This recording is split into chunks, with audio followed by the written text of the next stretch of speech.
Хамгийн аимшигтай хараар шингэсэн эд зүйлс. Бэйла Бэйби хүүхэлдэй. Хүүхэлдэй эртдээр үеэс л охидын хамгийн дуртай тоглоом байсаар ирсэн. Өнгөрсөн зууны ихэнх үеийн Бэйла Бэйби хэмээх хүүхэлдэйн түүх тун эмгэнэлтэй.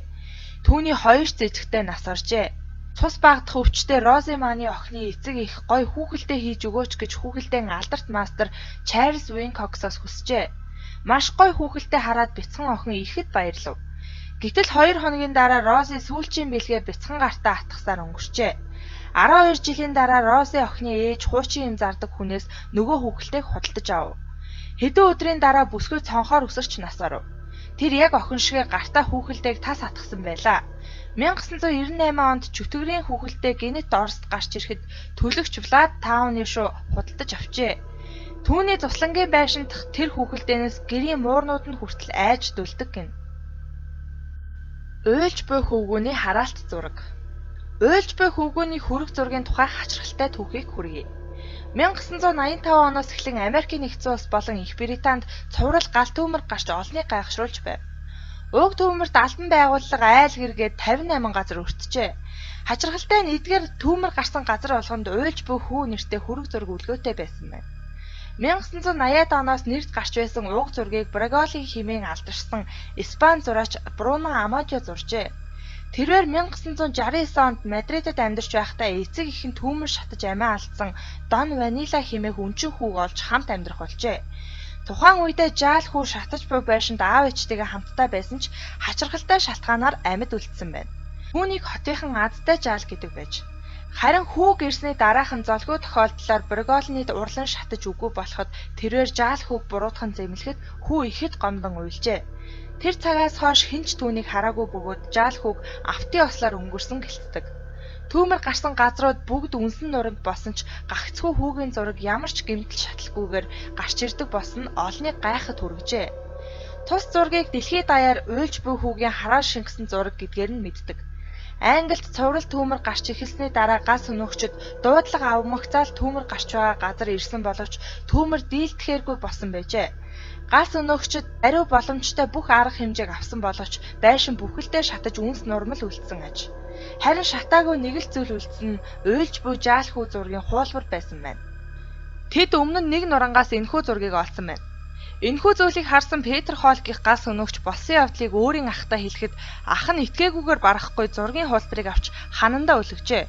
Маргааш нь Петр Хоолын ахын гэрт гал гарч юу ч үгүй шатаж харин зургийн хуулбар л бүрэн бүтүүлсэн байна. Үүний дараа гал өнөөгчд цаан сонины редакц руу уцтаж энэхүү явдлыг хэлжээ. Орон нутгийн мэдээллийн хэрэгслүүдээр энэ тухай цацагдахыг сонссон хүмүүс муу яр шүглсэн зураг хэмээн гэртээ байгаа зургаа хайцгаасан боловч зураг байгаа газар түүмэр гараа зогсохгүй зургийг устгахад тусалсан хүмүүс хүртэл түүмрийн хохирогч болцоожээ. Түүнчлэн Английн цаан сонины редакцид уйлж буй жаал хүүгийн зураг олон мянган ирснийг устгасан байна. Үүнээс хойш удалгүй тус сонины байрт түүмэр дүрцсэн юм. Зураг гал гарах шалтгаан босно уугүй юу гэдгийг судлаачид тогтоож чадаагүй ч түүмэр чатсан байшингуудын цурман дундаас өчүүхэн ч гэмтэлгүй уйлж буй жаал хүүгийн хуулбар зургууд олдсон байсан нь хачирхалтай. Энэхүү хөрөг зургийн учрыг одоогоор хэн ч тайлж чадаагүй байна. Хараал шингэсэн загалмай. Энэхүү аимшигт түүх Мэриленд хэмээх газар 1949 оны 1-р сард болсон бөгөөд 14 настай охины биед тайлбарлахын аргагүй зүйлс тохиолдох болжээ. Удалгүй тэрхүү явдал ганц охиныг бус гэр бүлийн бүхий л гишүүдийг гүн айдас давтуулж эхэлсэн байна. Гэр доторх зүйлс хөдөлж усны хоолойноос элдв дуу чимээ гарах, тэрчлэн охин шүн бүр аимшигтай зүйлсийг зүүдлэн зарим үед харсан зүйлдээ дэмэрдэг болжээ. Энэхүү аимшигт зүйлсийг тэсвэрлэж чадаагүй түүний гэр бүлийнхэн ламтныг дуудаж бугж дөрийг зайлуулах ёслолыг үйлдсэн байна.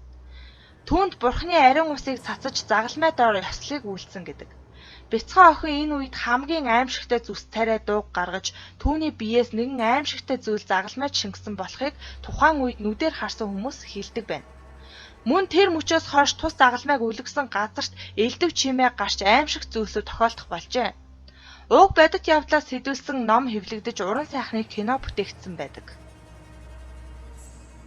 Хараалтай Пасано вар. Харахад энгийн л нэг хуучин вар мэт харагдах энэхүү вар нь мөнгөөр хийгджээ. Анх 15 дугаар зууны үед нэгэн Итали бэрийн хурмын бэлэг болгож ирж байсан гэдэг. Гэвч сүйд бүсгүй хурим хийсэн оройдоо амиа алдсан байдалтай олджээ. Сүйт бүсгүй үхэхдээ тус ваарыг тэврээд нас орсон аж. Энэ үхлийн дараа түүний гэрийнхнээс энэ ваарыг авах хүн байгаагүй тул ваарыг битүүмжилж хайжээ. 1988 онд энэ ваар дахин олдсон ба ваартай хамт нэг бичээс байж. Тэрхүү бичээс дээр анхаар энэ ваар үхлэл авчирна хэмээн бичсэн байж. Гэхдээ олсон хүмүүс нь түүнийг үл тоон авсан байна. Түүнээс хойш энэхүү ваар эзэмшиж байсан хүмүүстэй олон үхлийг дагуулсан гэдэг бөгөөд харагдсан гэдэгт нь маш олон хүн итгэдэг. Энэхүү ваар одоо маш өндөр үнээр үнэлэгддэг ажээ. Басбигийн хараалт сандал. 1702 онд Англи улсын иргэн мөн архичин хэмээх хочтой Томас Басби нь өөрийн хадам эцгийг хөнөөж орхисон гэдэг. Гэхдээ энэ аимшигт түүх үүгээр дууссангүй. Хүмүүс түүний хэрэгэлдэг байсан сандлыг ямар нэгэн учир шалтгаантай хэмээн үздэг байв. Учир нь энэ сандал дээр суусан хүн бүхэнд муу юм тохиолдож цаашлаад ам өрөвддөг байсан гэж хүмүүс баттай хэлдэг байна. Магадгүй Басбигийн хийсэн хэрэгт энэ сандал нөлөөлсөн байх гэдэг ажээ. Хараалт улаан сүнсний домог. Америкийн нэгдсэн улсын Виржиниа дахь цэргийн Квартермастер музейд байрлах хүрэл хонх нь олон хүний гайхшрал айдсыг төрүүлдэг аж. Учир нь 1883 онд тус хонхыг нэгэн нэр дуудлага худалдаанаас үн хаялцаж худалдаж авчээ. Хонхыг худалдаж авсан эрхэм нэгэн өдөр эхнэрээ орхиж ганцаараа салхинд гарсан. Гэнэт бүсгүйн орилох дуу сонсогдож аимшигтай дуу чимээ гарсан байна. Залуу яаран очиход түүний эхнэр амиа алдсан байсан төдийгүй залууг ардаас нь ямар нэг зүйл цохиж амийг нь бүрлгсэн байв. Харин энэхүү явдлаас хойш хонхыг авсан хүн бүрт аимшиг зүйлс тохиолдож улаан сүнсний домог бий болсон гэлтдэг.